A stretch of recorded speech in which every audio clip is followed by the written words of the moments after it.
Let's turn on the lights. Again, we have the hidden switch right over here. There you go. Transforms the cabinet completely. We get to see everything in the back.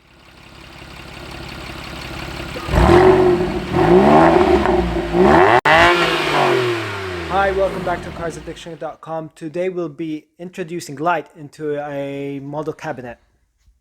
So this is our custom cabinet that we're going to be installing light into it. We do have 4 shelves, 20 centimeters apart. It's been designed to fit 1:18, 1:43, and 1:64 models. Now, that being said, we've went to various solutions, playing around how we can do it. First attempt was actually installing the LED directly onto the board and doing the wiring, but it was coming a bit messy, and the LED, the tape from the LED actually was starting to come off, so that was not possible. So our second attempt will be as follows. We've bought this aluminum frame where we'll be putting the LED strip into there. This time round we're going for non-waterproof LEDs to be thin enough to get onto that. That will be going to there, and we'll be using a combination of these connectors which I found on the internet. Now all the parts that I'm going to be using are going to be in the description below. The quantity of the parts that you need will depend on the cabinet you have in place. So the idea is to install each railing at the far back and get the lighting bridged onto each shelf. So let's see how we can do that. Now we're measuring how much length we need. Now the important bit over here is to cut as close as to the LED. Usually cut in the center when we have multiple strips that we cut, but we need to cut as close as to the LED to get maximum coverage on those contacts there. Like that. Now this will be still usable because we're going to put that at the end of the unit where we don't need to do a contact. Okay, so we have our 4 channels lined up. We haven't sticked them yet because we're just seeing how they're going to fit. Up here we're going to have our transformer from 240 volts to the 12 volts. Then we'll bridge every one, and this will be the last one. That's why it doesn't have a T. Now our idea is to, in between each and every one, my idea is to remove this connector here and replace it with this, so I can do the same thing on the one on top. Hopefully the length will be enough so I don't have to cut and lengthen the wire. Okay, so we've connected everything, and we did actually a test wire right over there. We connected using the extra wiring we got. So we used this connecting to the T's. That made us have these left over, not to worry.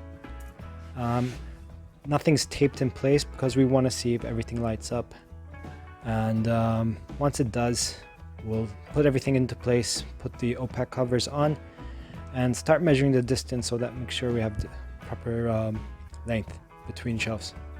Okay, so we got shelf 1, 2, 3, and there's something wrong with our custom connection right over there. So we'll look into that and see what's wrong. Now the issue we had was that our T connectors obviously are polar dependent, got the plus and minus, and the single wire connector, well, no ends, can only be fitted into this direction, which has the negative on left and positive on right. So what we did is cater for that. As you can see, all of them light up. We just included a 5th one because we ordered everything in 5s, packs of 5, and we have an extra channel, so we're going to use that for the top to mount like that. What we're going to do now is we tape the bottom of each glass shelf so we know where it has to mount in relation to the shelf, and we're going to post everything what we have in place and make sure the wiring matches up. Then we have a small over here where we're gonna get the output and make a hidden switch so we can light up everything on demand. To avoid drilling, we're doing double-sided tape, very strong stuff. We just want to avoid drilling extra holes into the back. In case that doesn't work, we'll use the standard brackets that came with the kit, but we're going to use this as a last resort. Okay, we finally got all the channels in place. We didn't put the glass in because we still have to clean all the glass, but all the wires are connected uniformly. We're going to be letting them exposed. Just gives more, uniqueness to this custom unit. We're not going to bother covering them. We might in the future, but for now we're not. For now, we have everything exposed here, but we're going to put it neatly as well, just to make sure everything works. Now we have a switch here, and you can see everything lights up, and that's going to look nice. So let's clean all this up so we can do the best part of this project, which is get the models finally in there. And what I forgot to mention is these channels have a protective film. Not very evident when they're in place, but make sure you remove them. Okay, so it's all cleaned up and ready for models. Now this switch for all the lights is right over here, hidden right here. Powers everything. That's kind of cool. We can just sort of control it from there. Yeah, can't wait to get the models in, so let's do them.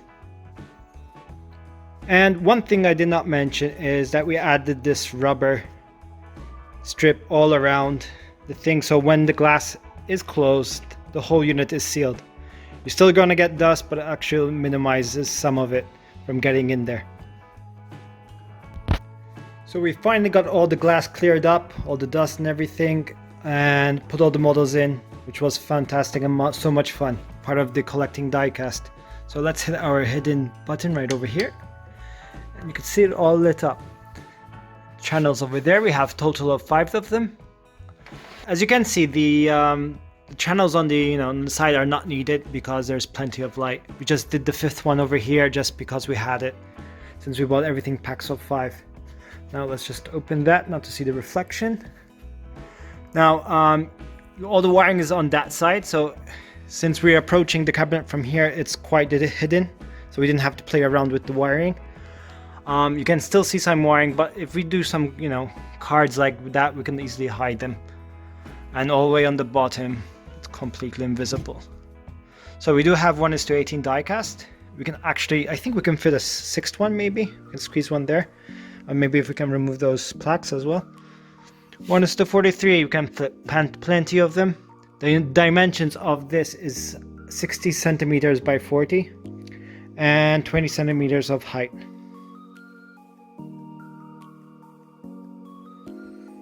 Okay, now these look better actually if we uncover them. But there's a lot of dust around here, so for now they're gonna stay covered. Maybe on some special occasion we get to remove them. I really like to do a diorama. Got a small one right over there. Subaru Impreza. I like to do a one whole chef with the whole diorama just to see how it looks like an underground garage. We'll see. If we actually do so, it will be on our channel, so make sure you subscribe. Thank you for watching and take care.